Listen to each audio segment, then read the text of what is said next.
Just a couple of seconds, I think. I just didn't.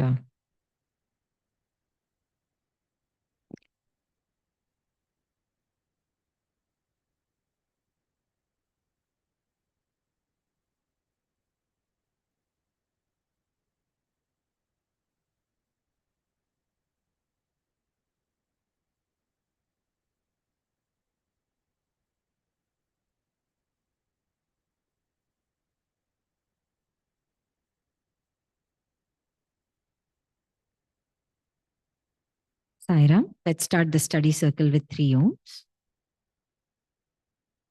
Om.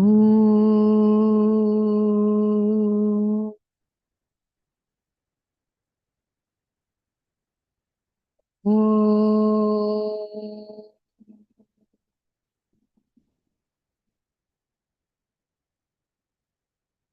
Om.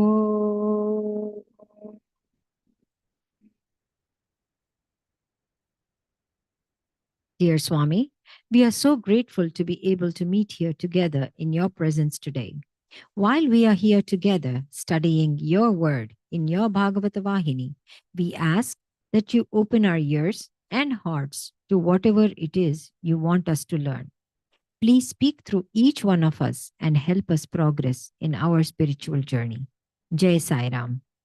Sai Ram, everyone. Thank you all for joining today. Just a reminder to mute your cell phones if you have not already done so. And let's keep the discussion um, to the point and speak from the heart and listen with humility. The best practice is to try to leave our ego outside of this discussion. That will help us to learn better, learn faster. So with that, I think, sorry. With that, I just wanted to review from our Thursday session, which was actually Guru Purnima, and we had an in-person session. A couple of them had joined from through the Zoom link, but basically we talked, continued our discussion on chapter 31, talking about Kala, which is time. We talked about the concept of time. We talked about the ability of spiritual beings to be able to cross the concept of time, and time being a mind's perception. We talked about the evolution process that is continuous, and time is the essence of being. We also discussed the link between time and the 3 stages, the walking, dream, and deep sleep. And we also said that the divine time does not truly always align with our time. We need to, and Swami has said that time is God. So with that, we had discussed about wasting time. We talked about anything, what wasting time means, and what is the best way to move forward. We ended the discussion, or we ended our study circle with a lighthearted video from Aravind on Swami's omnipotence and omnipresence. So does anyone have anything else to add? This would be a great time.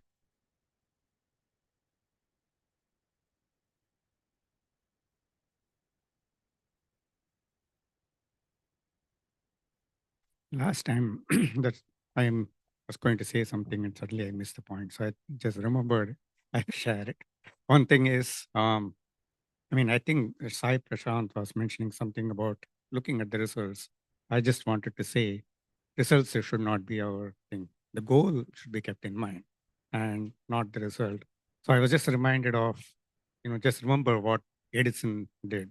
He had to go, his goal was very clear. He wanted to produce a light bulb, and he had to go through 1,000 reviews, and so he kind of showed the 3 P's also. Like, he knew the answer is there. So the perseverance was there. And he was patient to keep trying that. Even though I just saw one note here that, it makes you impatient, the goal, trying to get to the goal.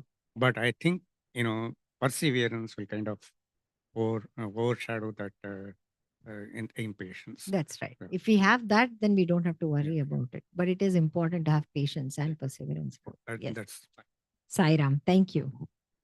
All right, let us move on. Today we are going to go on to chapter 32. And this is about Puranas and incarnations.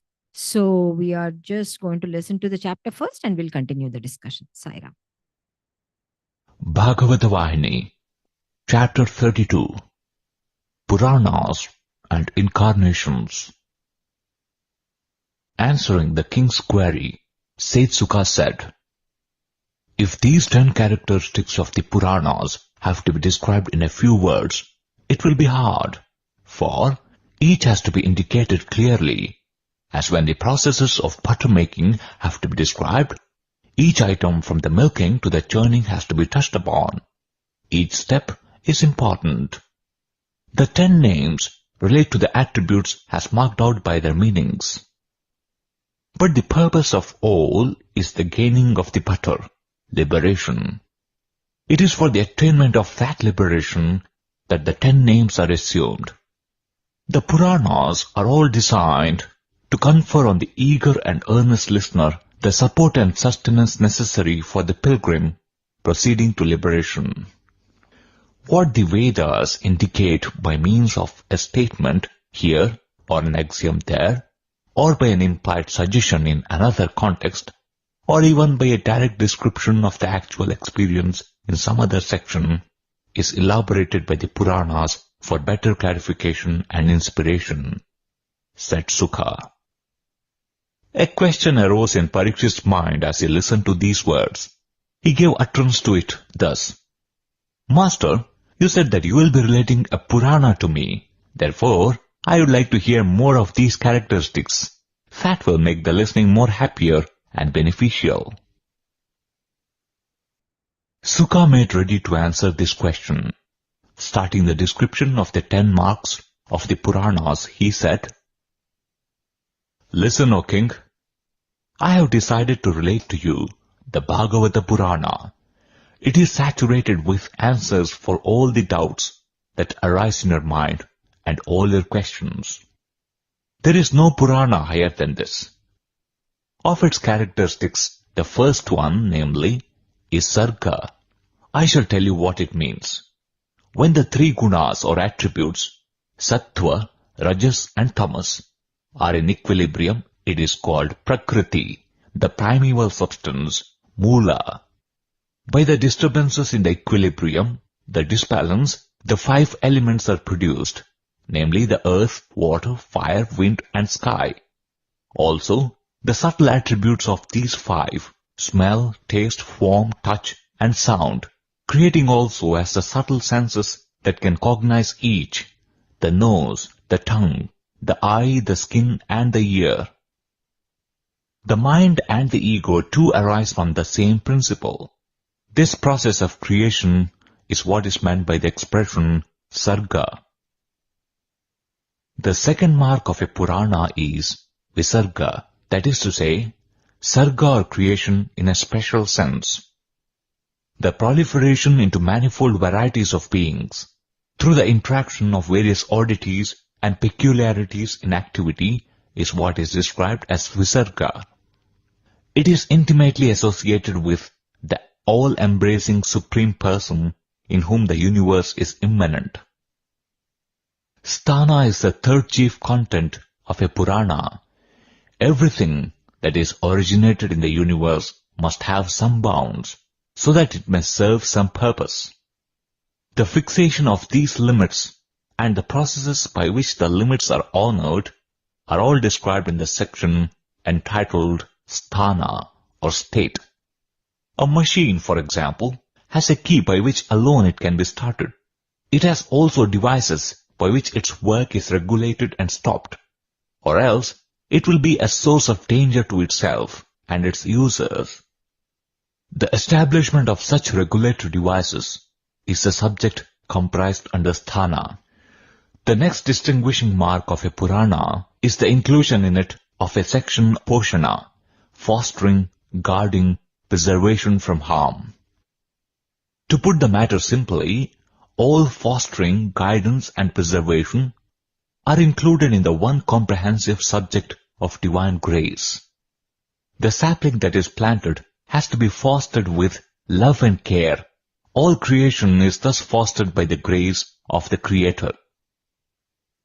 The next is Manvantara, the chronology of Manu, which every Purana contains. The day is composed of 8 yamas. 30 such days make a month. 12 months are called a year. 1 year for this world is just 1 day for the gods. 360 such days form a year for them. The Kali Yuga or the Kali age is composed of 1,000 such years.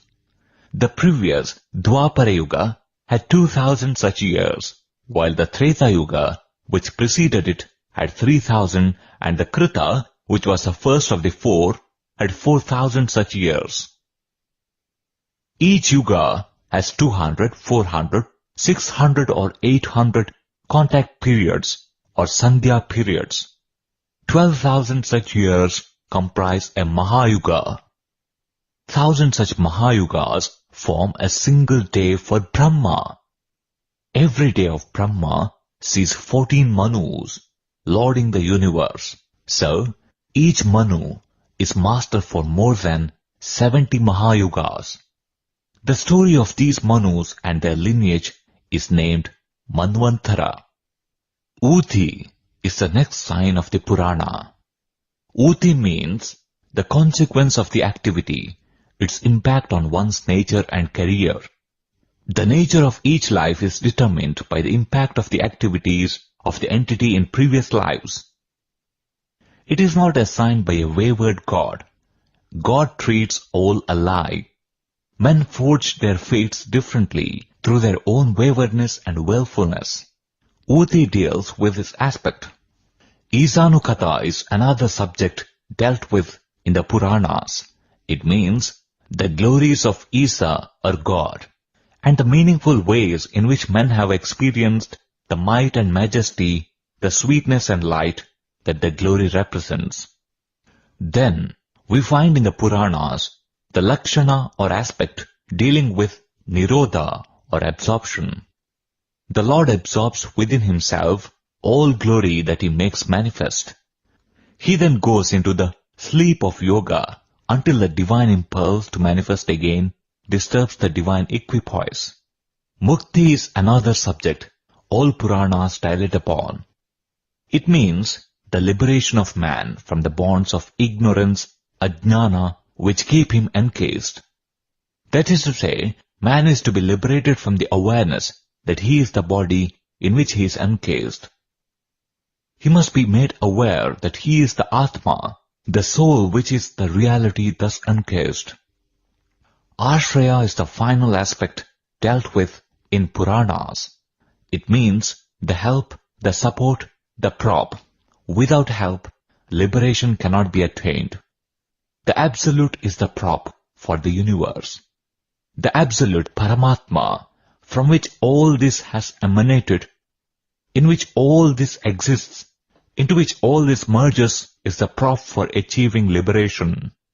He who knows the Adibhautik, the Adidevik, and the Adhyatmik, by that very knowledge knows the Ashraya or the Paramatma too.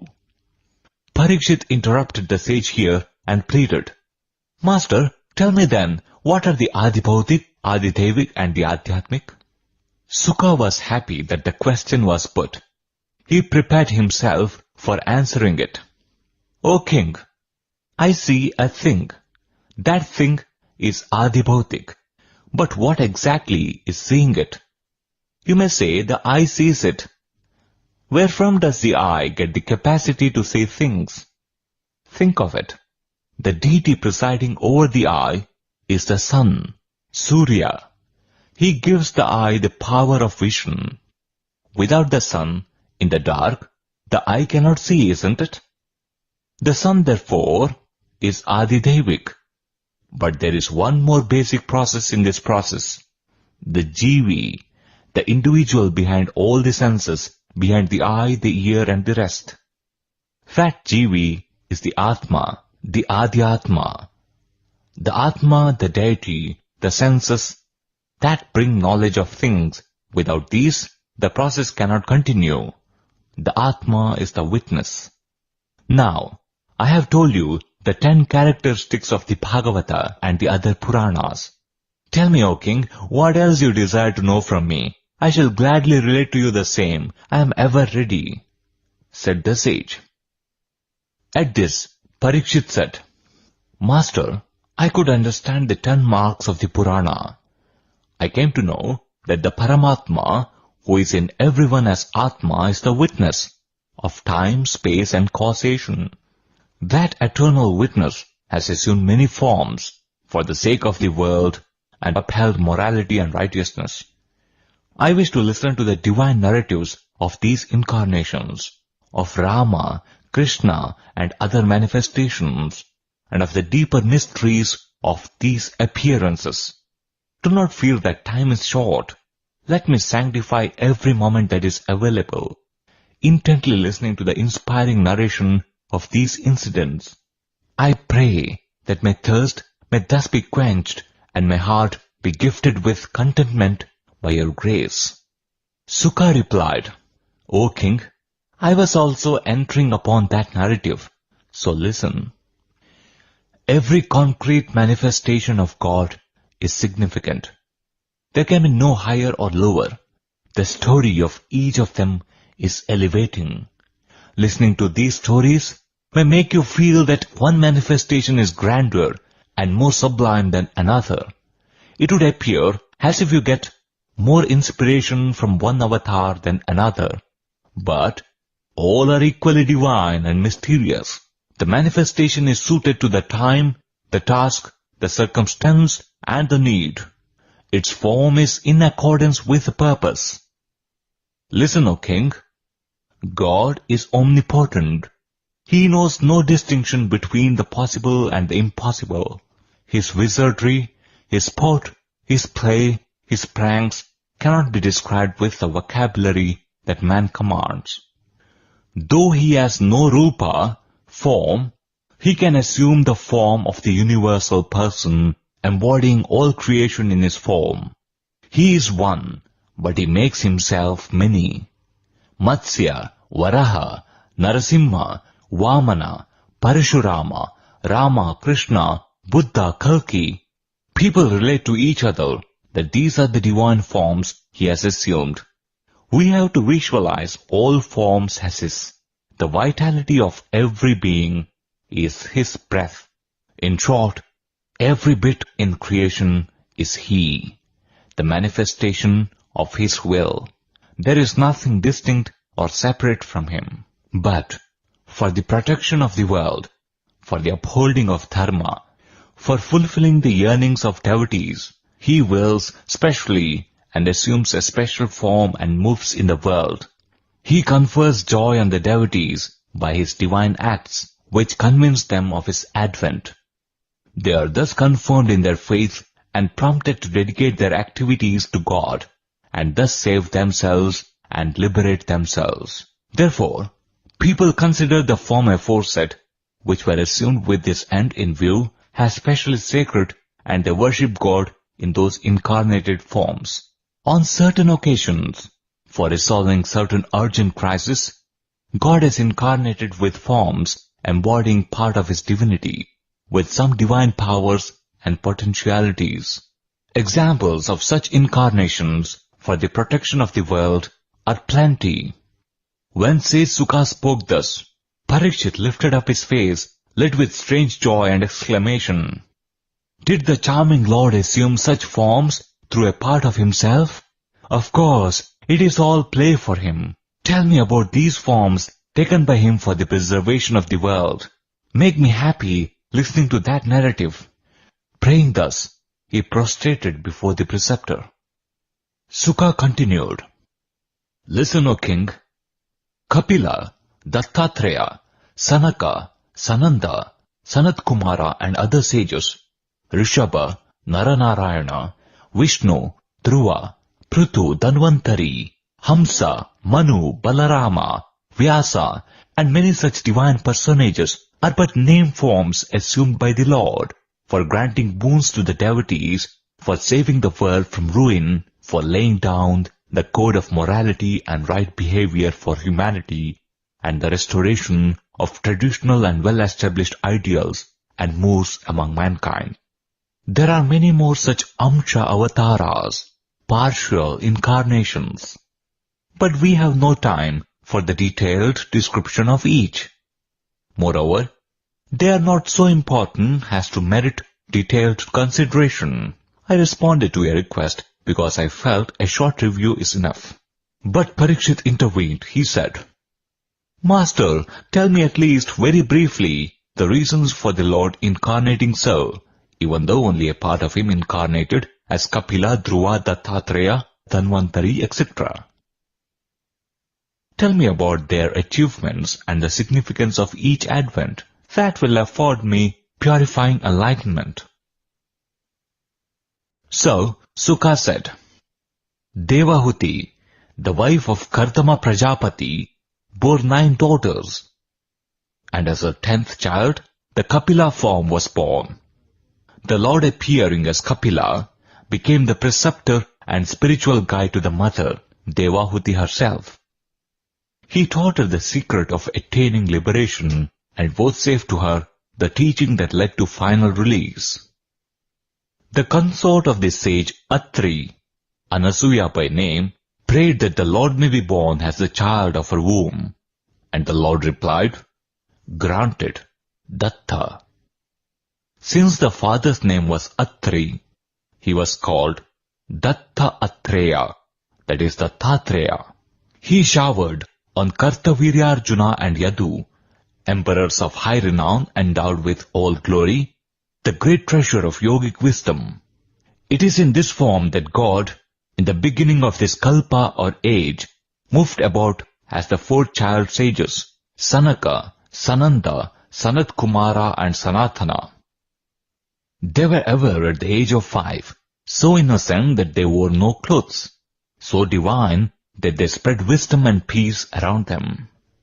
The Lord was born as twins, Nara and Narayana, and they lived in the forests around Badri in the Himalayas, practicing austerities.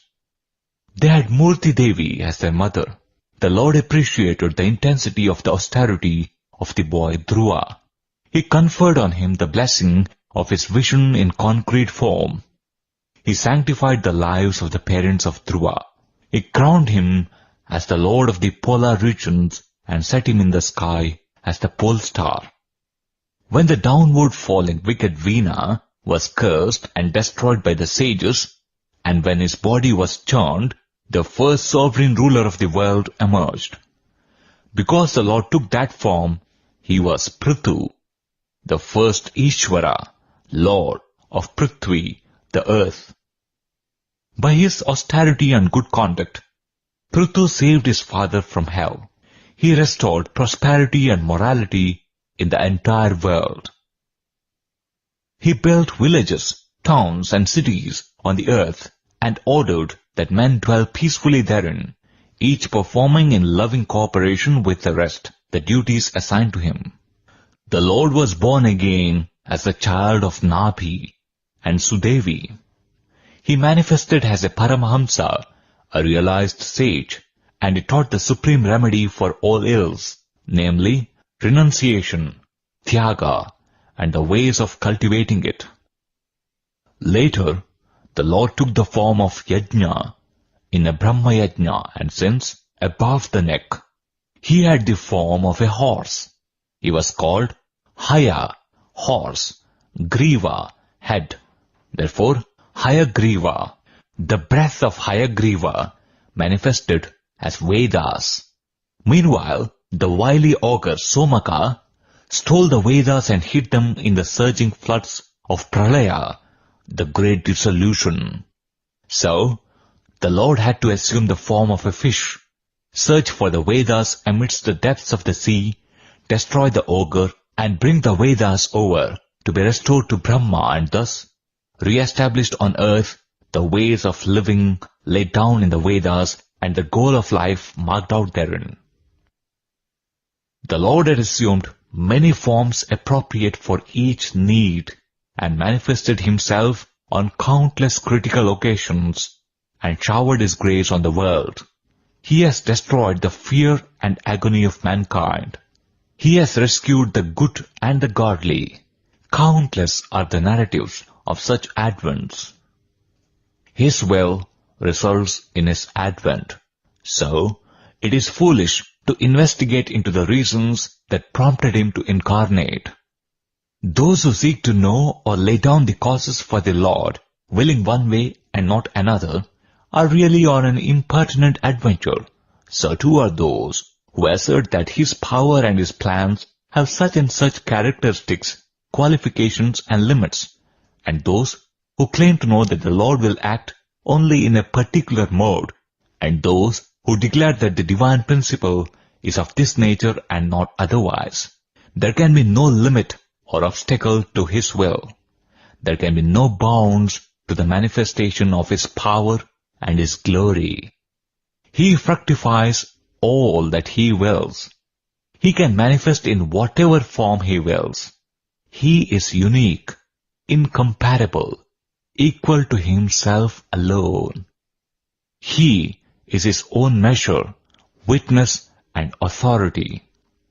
Once, the Lord was so touched by the sincerity of Narada's devotion to him that he assumed the form of a Hamsa, celestial swan, and elaborated to him the nature of Bhakta, Bhagwan, and of the relation between the two, so that all aspirants may be led and liberated. He placed the wisdom and the path on a foundation strong enough to survive the end of this present age, without any fear of defeat or decline. He rendered the 7 worlds shine in purity through the splendor of his spotless renown. During the great churning of the ocean of milk, the Lord assumed the form of the tortoise to hold up the Mandara mountain peak, which was the churning rod. At that very time, the Lord took another form too, as Dhanvantari, to bring the divine vessel filled with Amrita, immortality-granting nectar. As Dhanvantari, he taught the means of conquering disease and enable man to cure their physical ills. He rendered many famous as physicians and doctors, skilled in diagnosis and cure. He did much more, O king. Physicians and doctors were until then not entitled to receive a share of the offerings made to the gods in sacrifices. Dhanvantari laid down that they must be given a share, and thus he raised their status in society. Did you note the inscrutable sports of the Lord evident in these manifestations? God alone knows the ways of God. How can others gauge their grandeur and glory? How can they successfully measure them with their poor equipment of intellect and imagination? Since men are bound by the shackles of ajnana, ignorance, they argue and dilate, long and loud, on God and his attributes, and flounder in the sin of sacrilege. Instead, man can win the grace of God, if only he discards doubt when he sees divine manifestations. If his picture of God is untarnished by passing moods and events, and if he transmutes his own moods and acts in conformity with the manifestations of God he is privileged to witness. If he acts otherwise, he cannot hope to win the grace or taste the bliss. Among these, O king, the incarnations Rama and Krishna are most meaningful to mankind, since man can grasp their example, follow their solutions to problems, and derive ananda through the contemplation of their excellences and teachings. These two, Rama and Krishna, have installed themselves in the hearts of mankind and are receiving the adoration of men. I shall narrate to you the more noteworthy among the incidents in the careers of these two incarnations. Listen.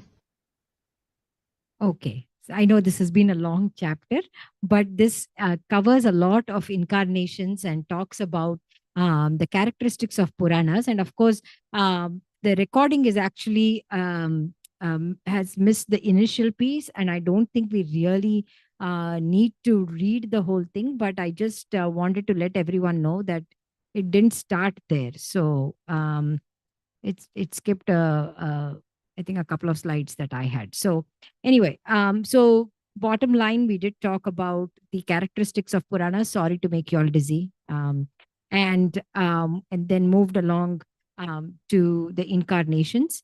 And I thought we should start our discussion today, because on the structure and the purpose and all of that that Swami has explained here. Why are the Puranas considered essential to begin with? And do they have the same significance in today's world? Because we don't study them anymore. How do how do we relate to those at this time and age?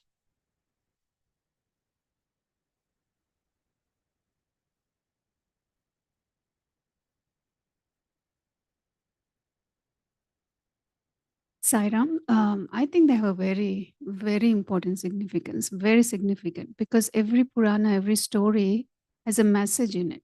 So you shouldn't take it as they might have happened. We don't know. Just because we don't know, we assume it didn't happen or doesn't exist or it's impossible, because our mind is limited, right? So even if you assume, this is too unrealistic, how can this happen? If you leave that part, apart, the message of the story is still relevant, still important to our lives. And it just, because the way we live, our minds are very wavered. We always deviate this way, that way. We have 100 doubts about everything. You listen to this and you have a doubt about this. So Puranas, if you keep listening to them and listening to these type of discourses, they bring you back into that fold of faith, and that's where it plays a role, I think. Thank you. I just wanted to echo because I think somehow we have completely lost the necessity, or I think in few previous generations, our forefathers made it a point to go through, or at least they were all aware of all these Puranas. In our generation, somehow that is completely lost. Maybe because we are all following the Western curriculum, and our whole life is taken away by all these.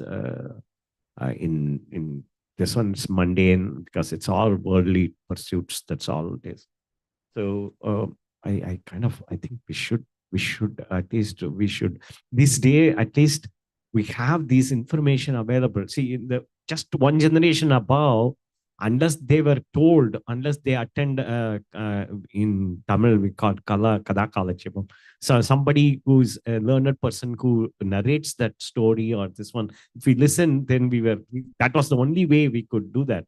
Now, or go to a library or your own this one, then you should be a little learned to do all that. But now, I think now is the time when we can do that. I think there are a lot of avenues. Yeah, do that. But so let's talk about the significance today, right? So when we talk about the churning of the ocean or anything like that, the significance there is lost in a lot of, it's only good versus the evil, the good wins. But that kind of thing is just put in different stories across a lot of our Puranas. And of course, each one comes in a different yuga. It has its own story. Agreed. But how do you maintain that significance? That, I understand they have meanings, but it's something that we have to, I don't know, focus on. Right. Sairam, I don't remember exactly everything, but whatever I remember, that example of Kurmavatara, in the ocean, churning the ocean and taking the nectar, actually, and the Vasuki, that rope around it, it is for us that inside our heart, we control that the rope is the senses. You use the rope to control your senses and the churn, inquire within, and then you get the nectar, you get the jnana that I am not the body, I am not the mind, kind of. So that kind of analogy that, we can take from that. That's nice, one thing. yeah. Yes, yeah, it is not just physical churning the ocean, but we can do it internally to get the knowledge, the wisdom. You don't have to look outside. And then you get the nectar and then you get the, liberation. That's the one. Yeah. Anyone else have anything to add? Or we can move Sairam, that's the thing. You don't look at it as just that the story part. Get the message how it relates to our, it definitely relates to our life. Not only that, I just wanted to make one more point about our, you know. So when they say mankind, if you imagine mankind in the world, the Westerners don't know anything about this. Are they included in this mankind, or what this mankind means us in the land of India, right? If you look at it that way, we are so blessed. We are so blessed that we have these, great scriptures, wisdom provided to us, and so we are very lucky. I feel so. Take advantage of that and listen to them, and. So I have a slightly differing viewpoint, but to go off more on that, I don't think the Puranas itself are important, but rather the message behind it, like stated before. So in today's day and age, compared to all those times back, the Puranas might have applied better for those times. But in today's day and age, we can't really relate as much to that. So rather than focusing on the stories itself, I think it's rather more important to focus on the messages behind that and try to learn from that and spread those. I would say it differently. So the deficiency which is happening in the society is that we are not reading it, number one. I mean, we are just not reading. We are discussing it today, but we will not go back and read it. So we have to read it, number one. And getting a message, yes. Getting a message, what's wrong in taking it factually also? The churning of the ocean, what's wrong in taking that factually also, as it is also? Why do we want to delete that part? Well, Why do we want to take a message out of it? Why do we want to delete that part completely? Why they made such a story? Why they thought of such a story? Devas and Danvas and churning of the ocean. And is it just an imagination of one sage sitting and imagining, having some delusions and making this story? It is much more than that. It's good to take the message. There's no doubt. It's good to take the message, but probably they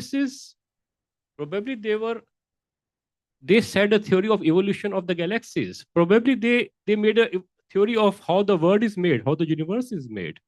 Who knows? We have to go much more deeper than just taking that message which we just feel is okay, is good. That's good. But maybe those things were good. So yeah, so reading it as it is, trusting it as it is. All these big scriptures, we have to trust it as it is also. I'm not saying not to trust the analogy. Take the analogy, but take it as it is also. the thing is, I feel like trying to think about it in that way, factually, yes, that it's important to remember those stories and keep those stories, of course. But the message, I can't see how I can like learn better from like the churning of the ocean rather than learning from the message from that. Essentially, and it's very hard for me to focus. So that is the point. Just because it is hard for us to understand, let's not delete it. It's hard for us to understand at this stage. Probably in few more years, our evolution of mind will reach back to that level that we can understand it more out of it. Sairam, we are not saying to delete that. Deal means do not ignore it also. No, nobody is ignoring. The thing what Bhargav is trying to say, and I was also saying, is for them, the younger generation, to connect, these are just then only stories, right? People will question, did it really exist, or somebody's imagination wrote all these Puranas? How does it matter if they churned the ocean and drank Amrita and the Danavas or Devas lived forever? It doesn't matter to us now.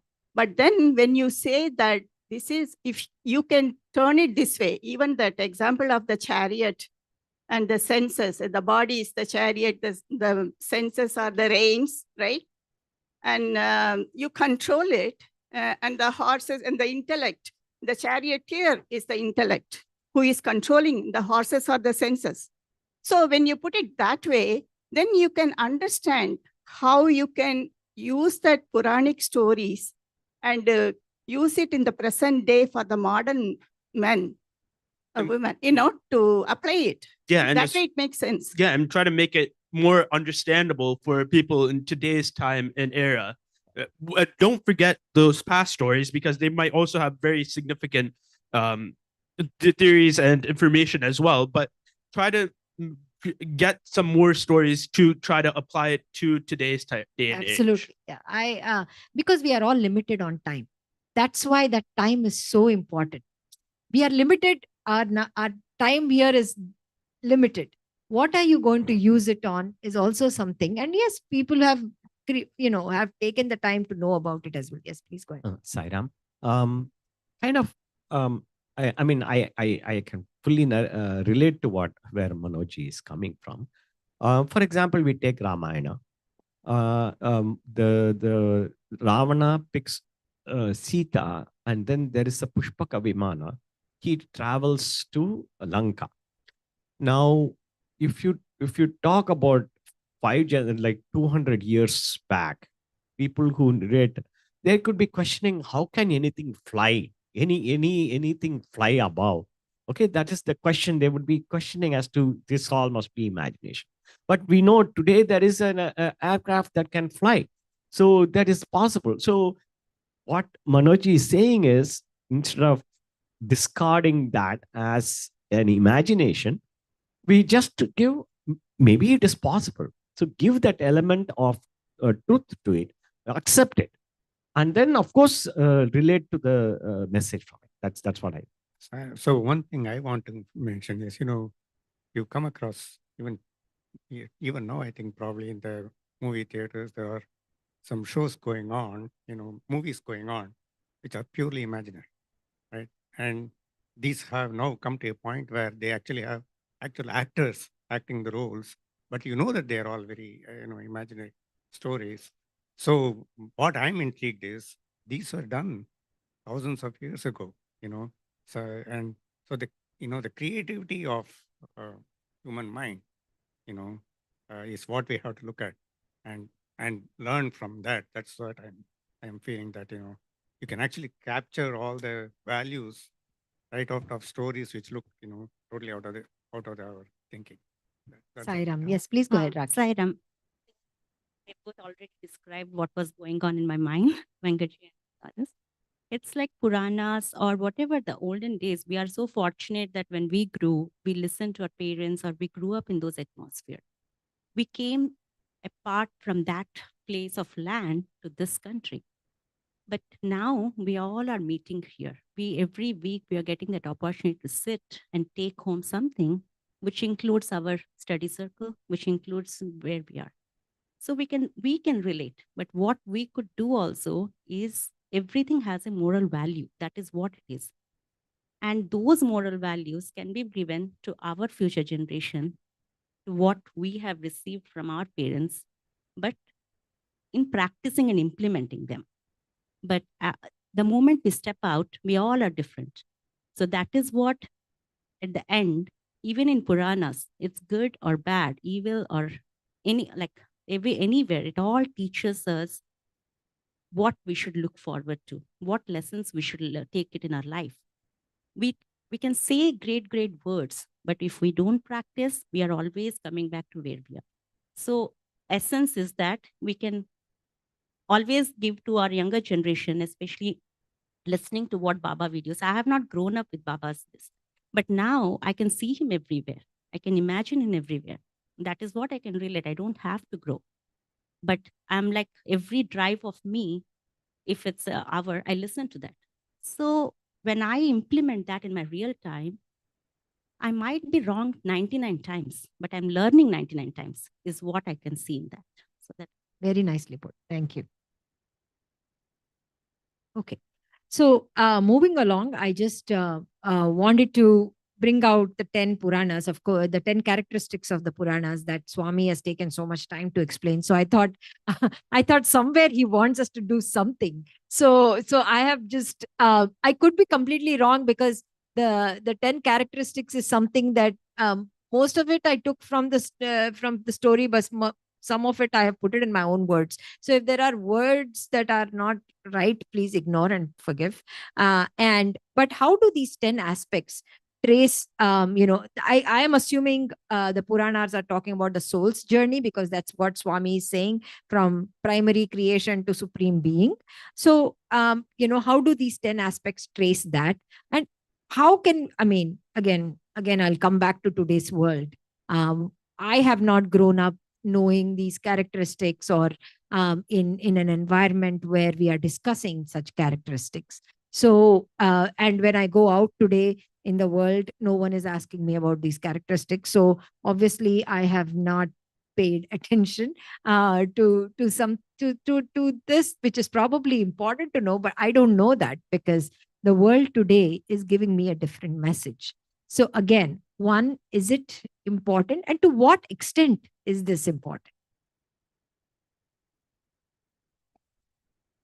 Sairam, I don't think. My understanding of this is not like this. I think what they're saying is the structure of the Puranas is like that. The Puranas will, are primary. Like, if you understand, like, grammar for English, it's the Puranas are based on these characteristics. So yeah, ultimately each Purana will be about some value, some truth, but what he's explaining is they're structured like this, is what I understand.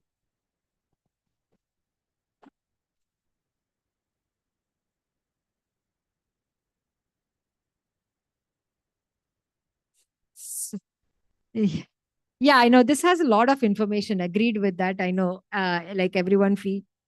So yeah, the discussion here is that the question does not make sense, because each one of these 10 characteristics, meaning these are the elements of that Purana or a story that has been written. It is not a soul's journey, is what we are saying.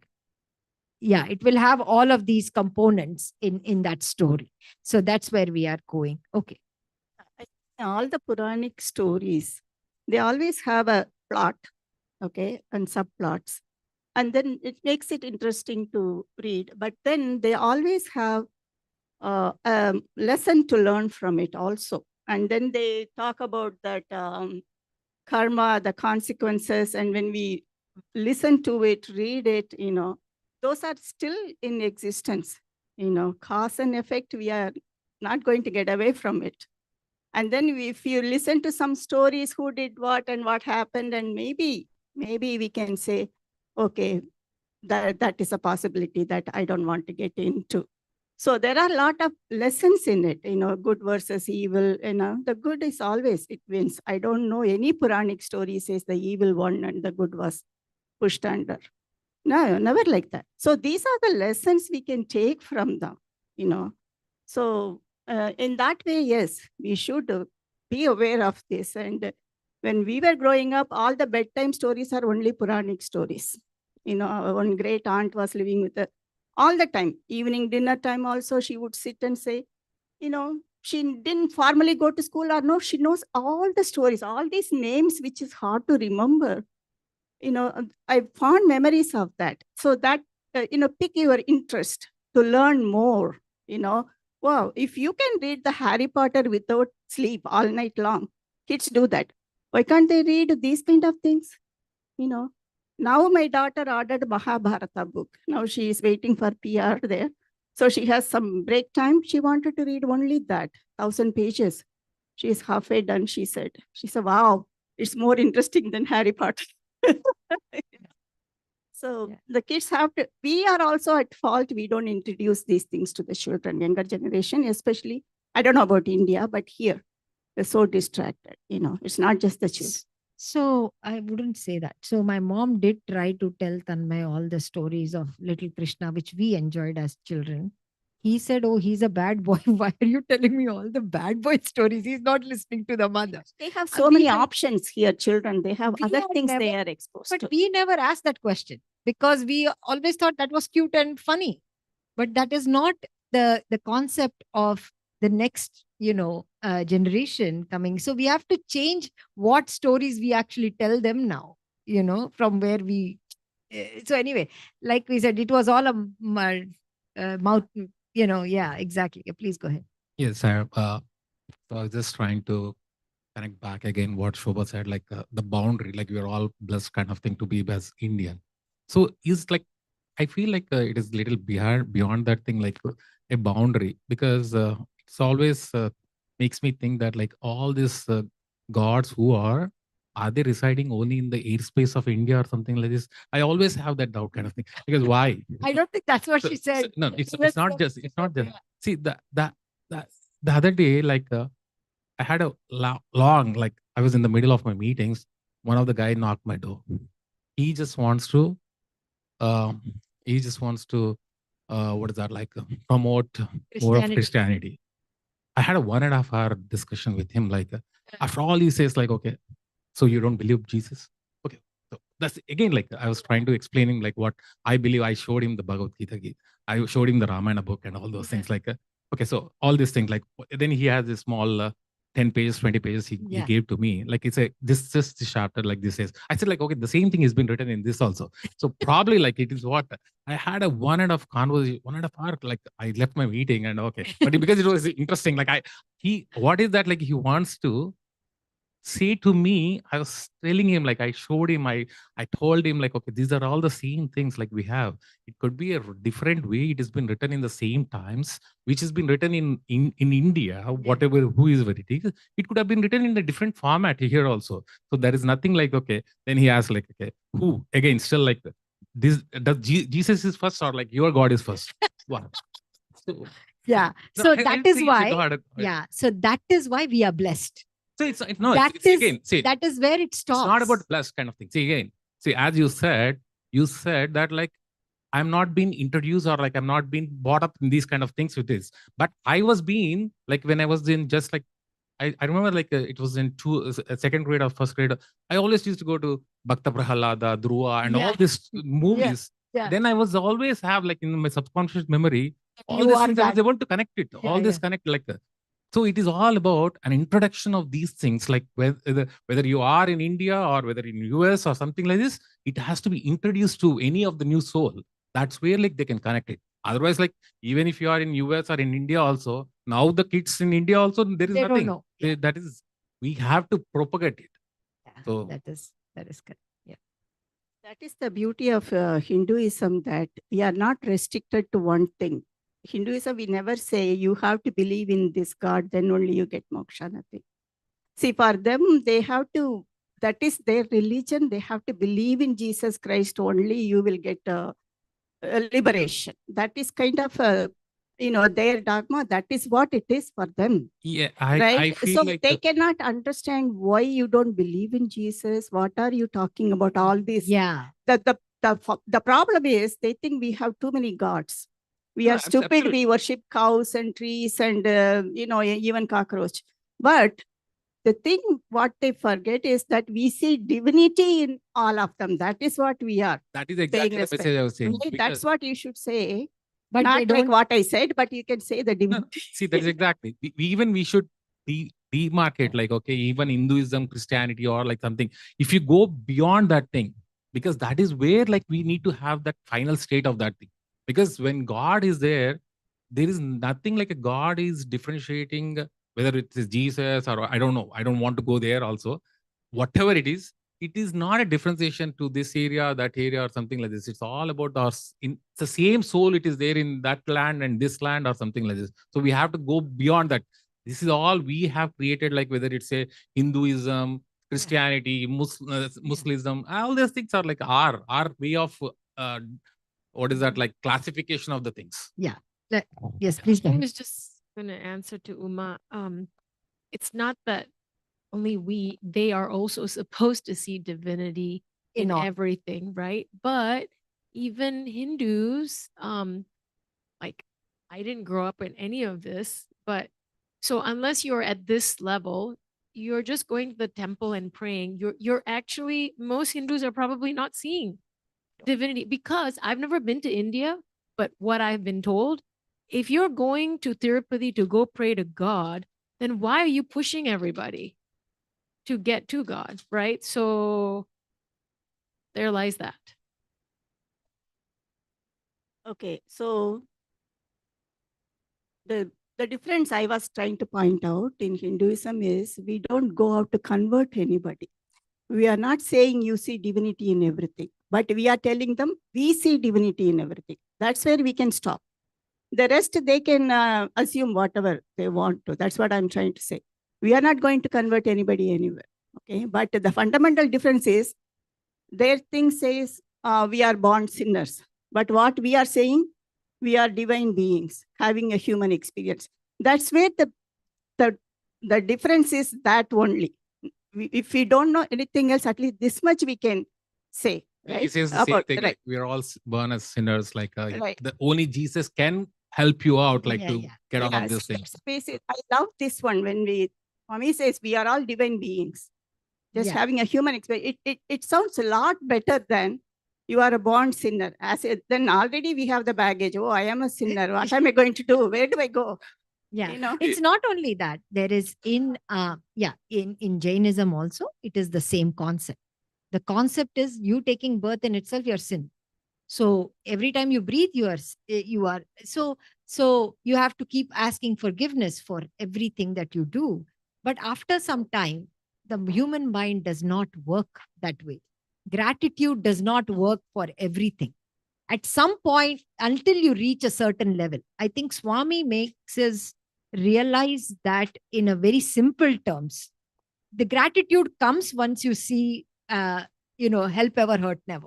It will come when you practice love all serve all, So those are things I think we can't go directly to gratitude and say, oh, you have to be thankful that it doesn't work like that for a child, because that's we are all exactly that the way. practice of all the 3 P's. Yeah. The P's Peace. are like patience, perseverance, Purity. then that's where like the purity that will reach you to that level. So Sairam. I was explaining the same thing to him. Like, it's not like this is what it is. Yeah. Okay, you have Let me just So the debate about Hinduism, conversion, all this, want to make 2 important points. One is conversion is not about believing, they themselves believing Christianity or some other God, whoever religion trying to convert. It's not they believe in it. It's about, there are a lot of politics involved in that one. Yeah. It's all about how many people your particular sect represents. That's where your power comes from. So there are a lot of politics behind even population growth, exploding population growth among one of the sect in India, especially in other places. But I don't want to go deep into that. But when it is conversion comes, Hinduism is never considered as a religion. So basically we are on Indus Valley. So the practices are just called Hindu practices. And then somebody made it that Hinduism is a religion. Yes. So that is where we never had a conversion problem. It's only a lifestyle. Yeah, because Hinduism is defined by someone else. Yeah. This is how you need to behave. This is how you need to practice.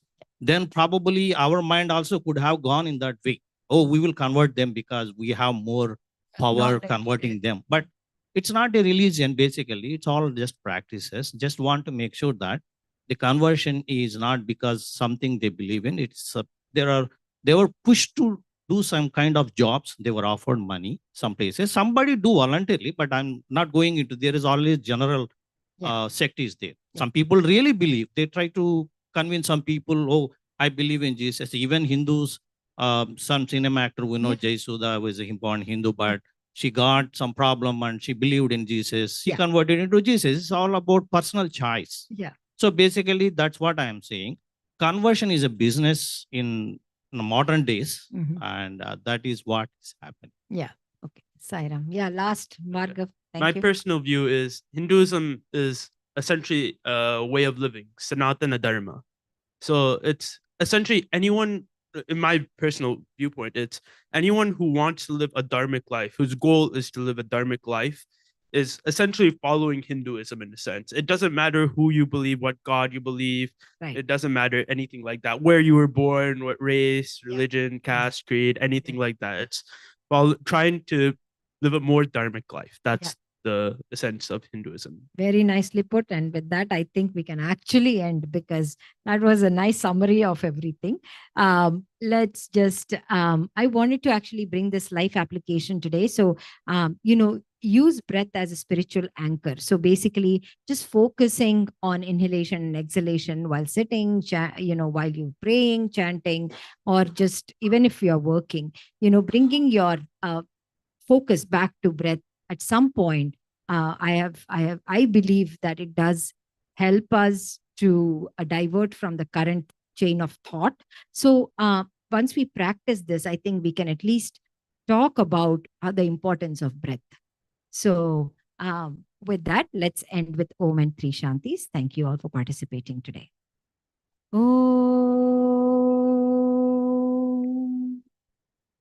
Shanti Shanti Shanti.